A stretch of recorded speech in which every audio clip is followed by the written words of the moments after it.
If I win this game, I become the Pennsylvania Amateur Champion. I'm playing Nicola Corbellini. I played him last year at the Pittsburgh Open, and now this is my second game against him, and my second game against him with the black pieces. I know he's going to play e4, which is what he plays in the game, and he's a very correct European player. He does not play dubious moves. He's the type of player to maintain the bishop pair and convert a pawn up rook endgame advantage.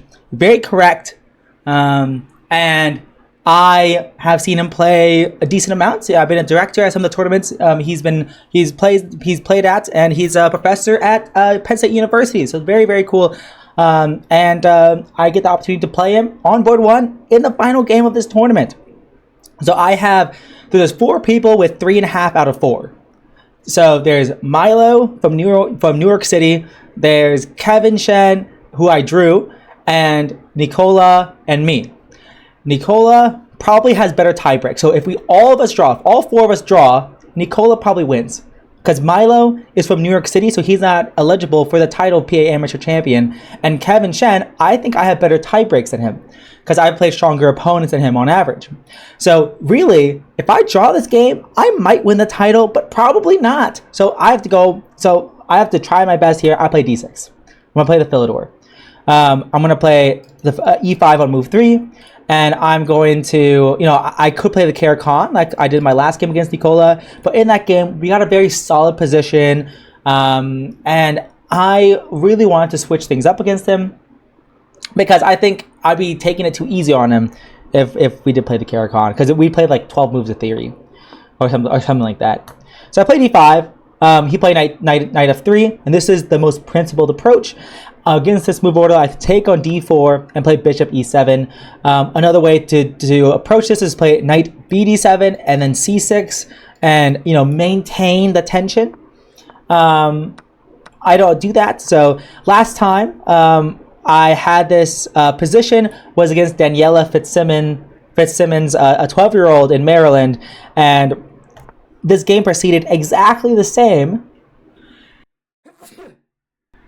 minus the sneeze, and I played c6, and in the game Daniela played a4, just like Nicola. So they're both playing the exact same way. In my game against Daniela, I played rook e8, and then I played knight takes e4 and d5. I did this pawn fork that wasn't really that good. But now I've learned, and I know that d5 is actually a pretty decent move here, where now Nicola trades in the center, he goes bishop back to b3, and I play knight c6. So now we have an imbalance. So in my game against Daniela, it was symmetrical pawn structure, but now I have the isolated queen's pawn, and I'm going to try to build around this pawn, try to control the square in front of the pawn on d4, and use this imbalance to create some winning chances. So he has a potential target, and as we trade more pieces and get closer to an endgame, this isolated queen's pawn could be a weakness, but we'll see how it goes. He plays h3, so stopping any bishop g4 shenanigans, saying, hey, I'm going to develop the rest of my pieces after I make it difficult for you to develop your isolated bishop. Why does my bishop e6? I'm saying, hey, if you want to take my bishop and gain the bishop pair, but now I have a big black center, and I'm going to play e5, and I'm going to, well, maybe not immediately, but long term, I have a bigger center presence. I have 2 center pawns. He does not. This is usually pretty decent for black.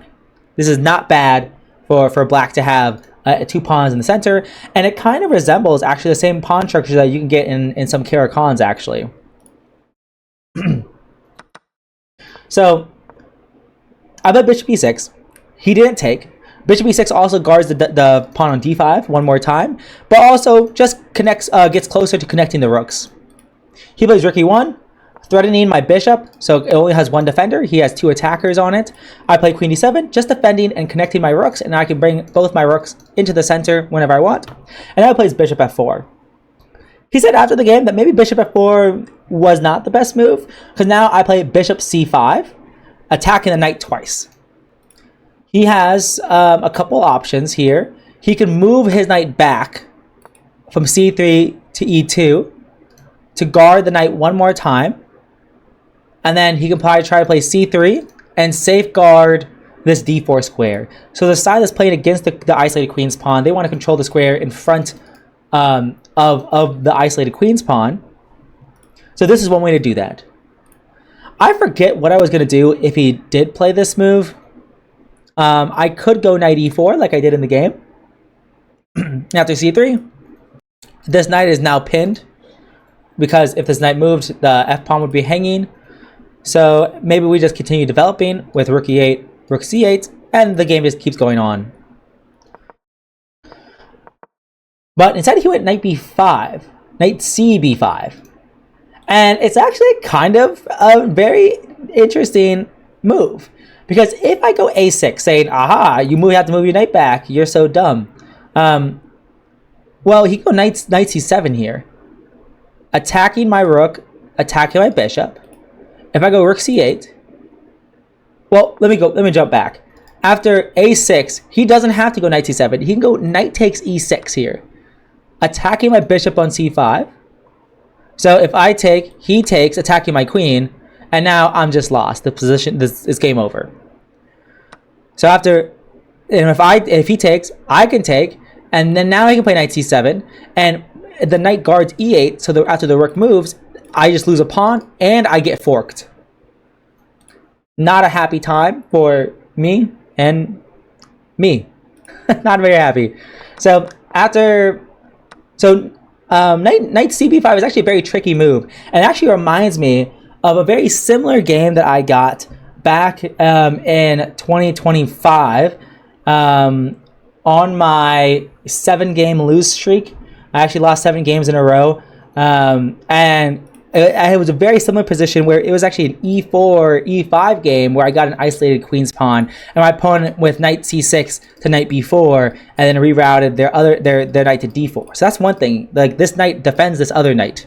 That's the whole reason why he moved knight to c3, and then he's going to trade potentially and put his other knight on d4, maybe. So instead of playing a6, which would be a blunder, I played knight e4. So this knight on c3 was guarding the e4 square, but he moves his knight away from the center, so I move my knight into the center. And now, once again, this knight on d4 is pinned because of the pawn on f2. And after he plays c3, I play rook a c8, just centralizing a rook here. A6 is still, it might be okay, but I'm not really sure if it's really the best way to proceed now. I'm trying to remember what I was thinking about. I'm not sure why a6 I didn't play it now. There was something about it that I didn't like. I thought it had to do with knight c7, but I think it's actually okay. Because rook c8, knight takes, and his pawn is still pinned. Oh, there are some tactics with like knight takes and bishop takes, pinning the queen to the king. So it could have been something like that I didn't like. I'm not really sure. Can you actually do that now? Can you go knight c7 and takes? No. So you have to guard the knight first with c3. You have to guard the knight first with c3, because if you do this now, if you go knight c7 now, I can just take. That's the issue. So there's no tactics with knight takes e4 and bishop takes d5.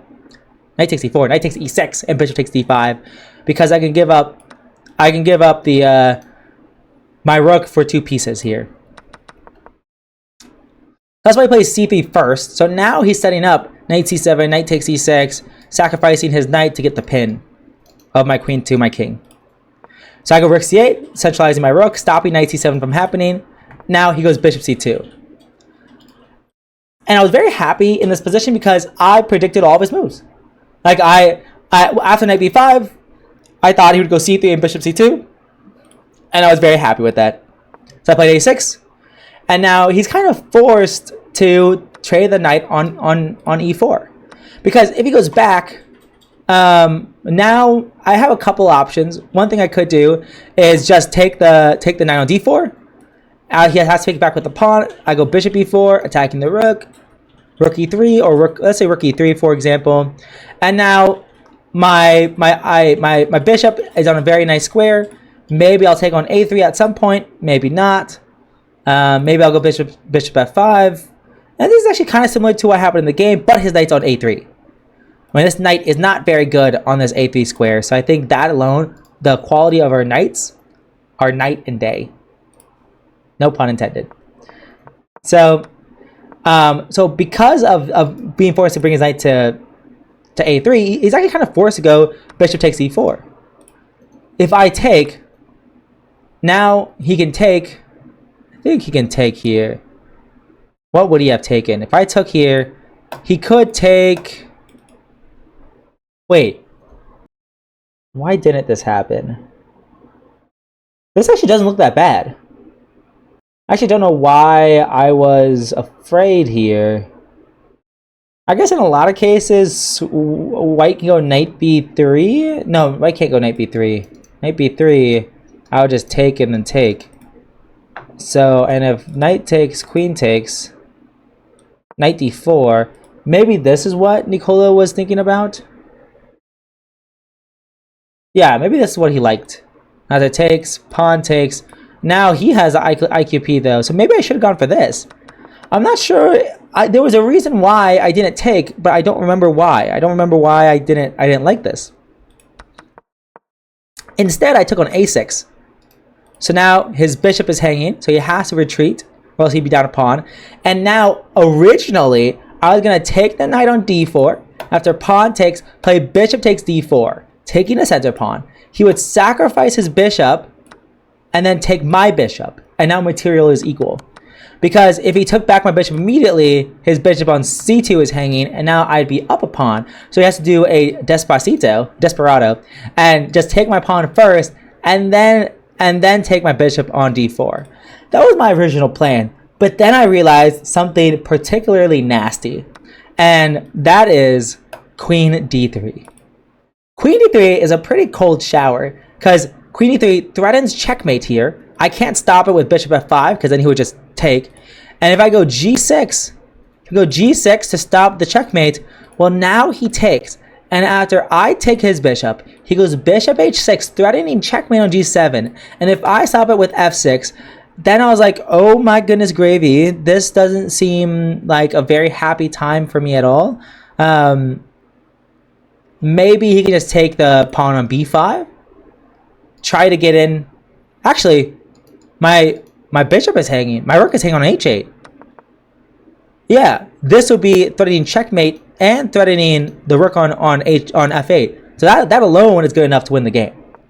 So to my dismay, I was like, oh my gosh, he can go queen d3 and then queen takes d4. After the game, he said he didn't see this. But if I did play this, he might have found it. You know, even though he didn't see it from afar, he might have found this move queen d3 and then queen takes d4. Of course, I have queen d3. I could also go f5 to stop the checkmate on h7. But boy, oh boy, this bishop is loosey-goosey on this square. After f5, he can take, I can take. And now, once again, the dark square is just a little bit weak here. Just a little bit weak. Maybe he's going to play rook e5. Other rook to e1, and then maybe he's gonna go bishop d2, bishop c3, and is opposite colored bishops, so it favors the attacker. Opposite colored bishops favor the attacker, so this is not good for me. So even though that taking on d4 a second time was my original plan, I decided not to do it. And also, I was trying to debate, like, do I really have to take this knight? And the thing is, if I don't, what are my alternatives? Like, legitimately, I wasn't really sure what my alternatives was, especially because of this tension here. If I go bishop d6 here, he can take, I can take, then he can take.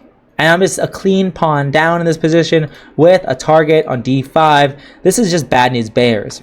So, you know, and what else am I gonna do? But if I take here, then he's gonna take, then the bishop on c2, you know, the bishop went from c4 to b3 to c2 to e4 to c2 and now to a4, pinning the knight to my queen. This also does not look very happy for me at all. So that's why I did decide to take once on d4, and then win a tempo by playing bishop b4 here. It's attacking the rook. The rook has to move. He moves it up, and now I have a decision to make. How am I going to proceed? If I go rook e8, this could be losing because of pawn takes, and I cannot take back because of bishop a4, skewering the queen to the rook. That looks bad.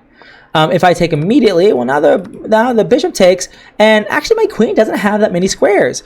The bishop cuts off these squares from the queen. This bishop cuts off these squares from the queen. So really, I can go queen d8 back to my home square, which seems decent enough, and queen e7, which seems a little bit scary to self-pin, but is probably also fine. But now his bishops are really active here, and why am I doing this to myself? So after rook e3, I decided to play bishop f5, saying, hey, let's trade the bishops. If you take now, well, your bishop's hanging. I have 2 attackers on it. You have 1 queen. You have 1 defender. And if you take, you don't have time to take on b5 because your bishop on f4 is hanging now. So he trades.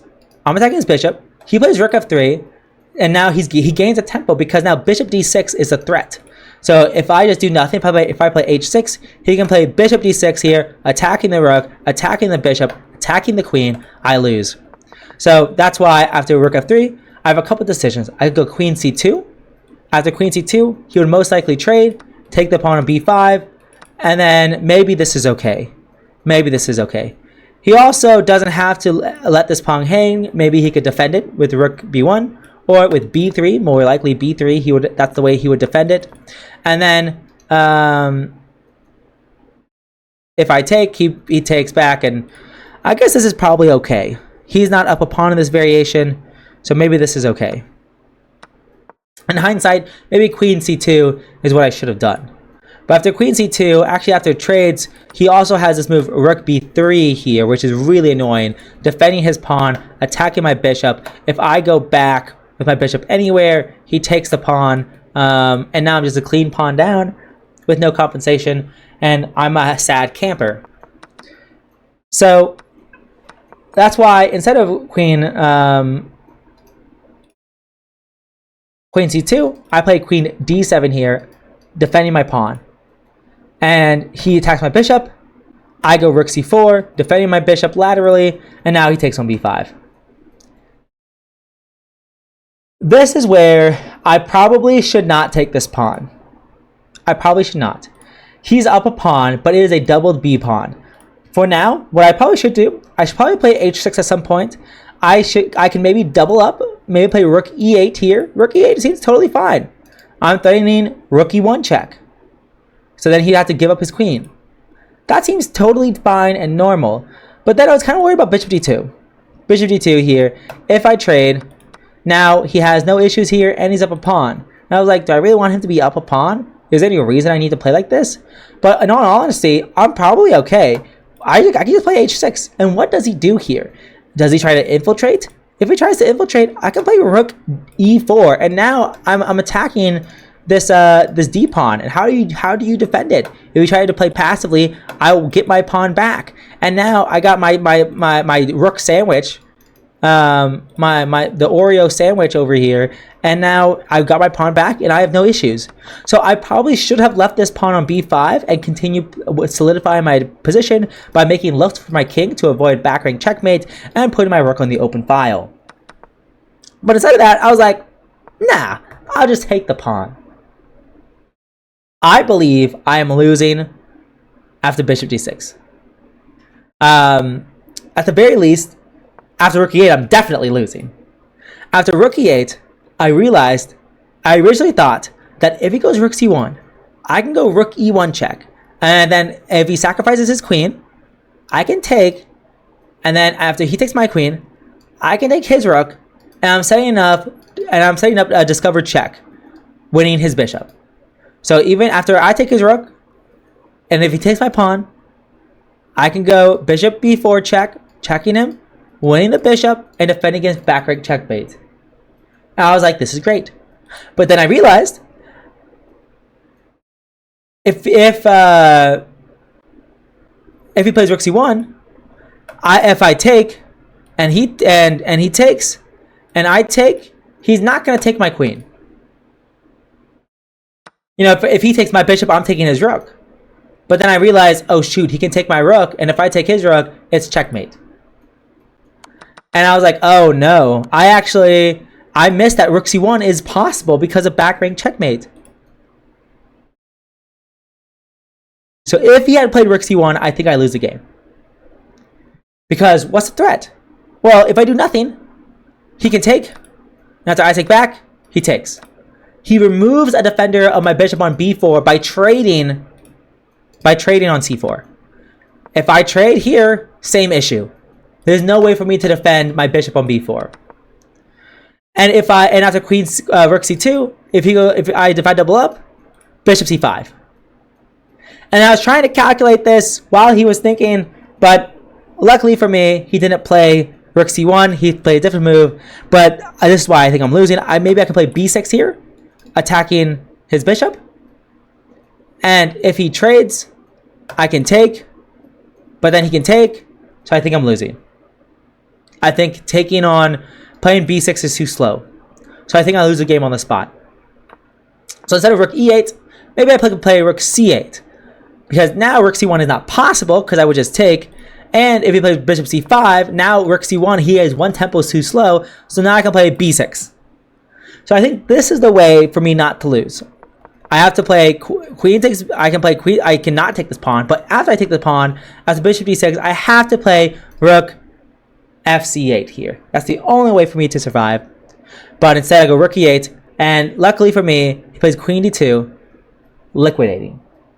So I take his queen, he takes my queen, I take his pawn, he takes my pawn. And now he has a pawn that's further away from the center. So center pawns are more important in the middle game, but outside pawns, flank pawns, are more important in the end game because it's harder to defend against.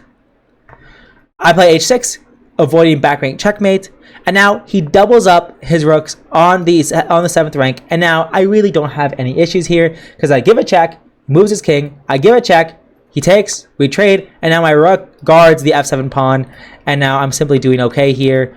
Nothing for me to really complain about at all.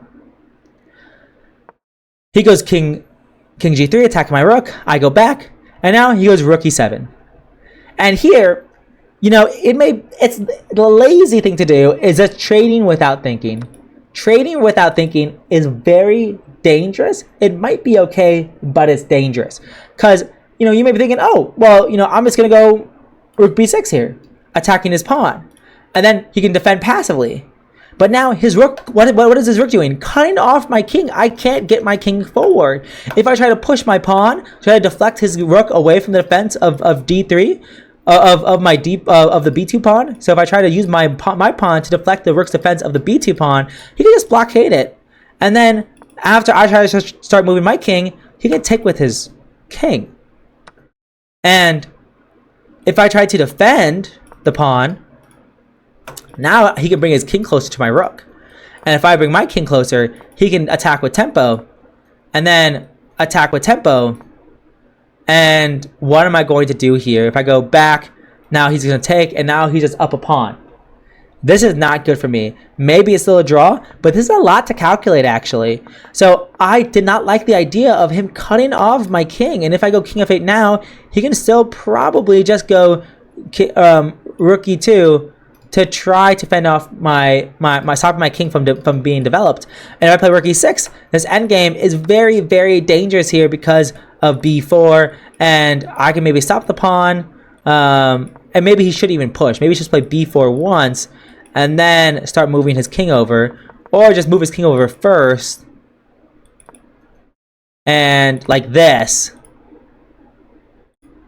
And here, I believe black is busted here, because this pawn is going to roll. I'm going to have to spend my resources defending against the pawn, and then he can take my pawns. Although it might still be a draw. For example, king e7 and f4 and king e7 and b4, king d7, b4, king c6. If I ever take, he can push, and my king's too slow to stop it.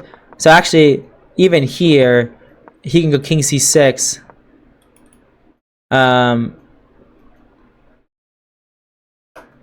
b4, king c6, because if I take, he's going to promote first.